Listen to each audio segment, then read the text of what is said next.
लीला पुरुषोत्तम भगवान श्री कृष्ण की प्रत्येक लीला संसार को किसी न किसी ज्ञान से अवगत कराती है। ऐसी एक लीला है जिसमें भगवान ने अपनी प्राप्ति के दो साधनों से संसार को अवगत कराया। पहला, भगवान के विरह में बहाए गए आंसू, और दूसरा शरणागति।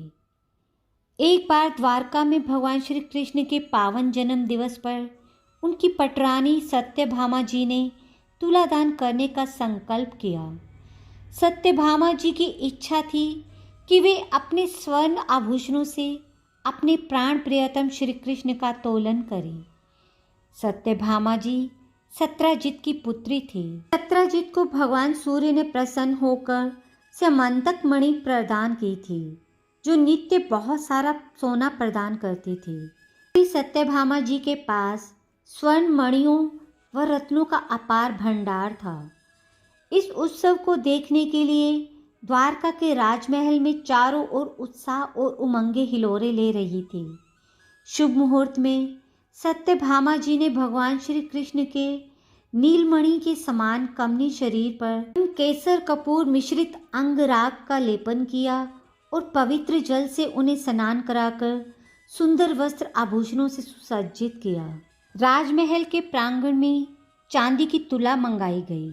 श्री कृष्ण तुला के एक पलड़े पर इस प्रकार शोभायमान हो रहे थे मानो साक्षात तब का ही मूर्तिमान रूप तुला के पलड़े पर विराजमान हो।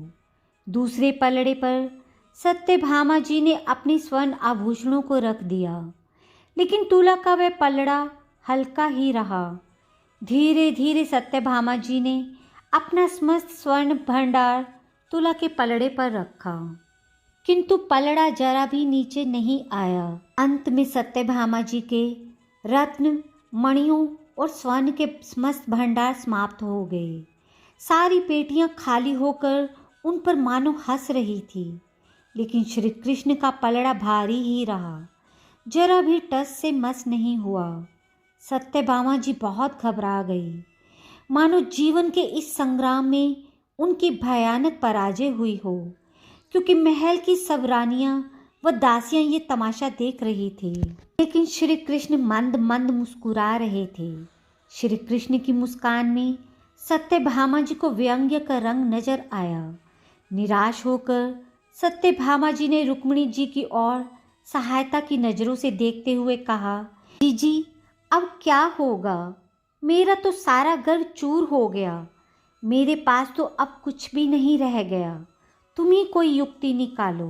रुक्मिणी जी ने सहानुभूतिपूर्वक कहा, तुम मेरे आभूषण ले लो, परंतु मुझे विश्वास नहीं होता कि हमारे प्राणधन श्री कृष्ण स्वर्ण आभूषणों और मणि रत्नों में तुल जाएंगे। मैं एक उपाय करती हूँ। रुक्मिणी जी अंदर गई और कुछ देर बाद हाथ में एक पात्र और एक छोटा सा रेशमी रुमाल लेकर आई। उन्होंने दोनों चीज़ों को तुला के दूसरे पलड़े पर रख दिया। आश्चर्य! श्री कृष्ण वाला पलड़ा ऊपर उठ गया। वहाँ उपस्थित सभी लोग देखते ही रह गए। श्री कृष्ण तुल गए। सत्यभामा जी का संकल्प पूरा हुआ। दोनों पटरानियों की खुशी का ठिकाना न रहा। सत्यभामा जी ने रुक्मिणी जी को छाती से लगाते हुए पूछा, जीजी आपने ये कौन सा त्रोटक कर दिया?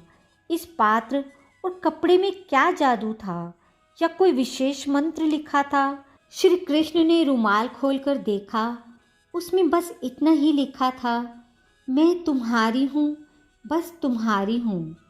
श्री कृष्ण मंद मंद मुस्कुराते हुए पुनः पूछते हैं, प्रिय इस पात्र में तुमने क्या भर रखा है जिसके भार के सामने मुझे हल्का होना पड़ा? रुक्मिणी जी सकुचाते हुए बोली, इसमें मेरे आंसू भरे हैं। आंसू? आश्चर्य से सत्यभामा जी के नेत्र विस्फारित हो गए। रुक्मिणी जी ने लजाते हुए कहा, हाँ सखी, जब कभी प्रियतम श्री कृष्ण की याद में मेरे आंसू झर पड़ते थे तो मैं उन्हें उनका उपहार मानकर संजो कर रख लेती थी। तुम धन्य हो जीजी। बस इतना कहकर सत्यभामा जी ने अपना मस्तक श्री कृष्ण के चरणों में रख दिया। भगवान को पाने के लिए जिनकी आंखों से अश्रुपात होता है, उन आंसुओं की एक एक बूंद की किसी चीज़ से तुलना नहीं की जा सकती है। अपने आराध्य के प्रति प्रेम की मात्रा जब हृदय में बढ़ जाती है, तब वे संभाले नहीं संभलती है। जिस समय श्री चैतन्य महाप्रभु श्री कृष्ण की विरह में उन्मत्त होकर दोनों भुजाएं उठाकर रोने और चीखने लगते थे कि कहाँ जाऊं, कहाँ पाऊं मोर प्राणधन, कहाँ ब्रजेंद्र नंदन, उस समय पत्थर का हृदय भी पिघल जाता था।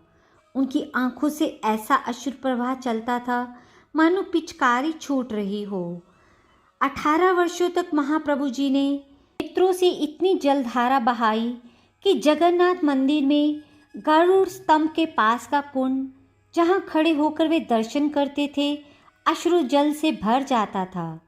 अंत में प्रेम से कृष्ण नाम लेते हुए वे तदाकार हो गए। भक्ति में आंसुओं का बड़ा महत्व है। भगवान का सच्चा भक्त उनको पाकर उतना संतुष्ट नहीं होता जितना उनके वियोग में आंसू बहाकर होता है। जिस पर तुम हो रीझते, क्या देते यदुबीर, रोना धोना सिसकना आहों की जागीर। ऐसे भक्तों के लिए भगवान भी भला कैसे निष्ठुर हो सकते हैं।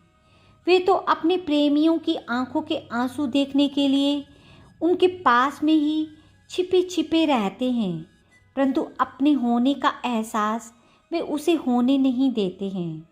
दूसरी बात, भगवान को शरणागत भाव ही प्यारा है। मनुष्य यदि समर्पित हृदय से उन करुणा सागर भगवान से केवल एक बार कह दे कि हे नाथ, मैं तुम्हारा हूँ, वे भगवान को बहुत प्यारा लगता है।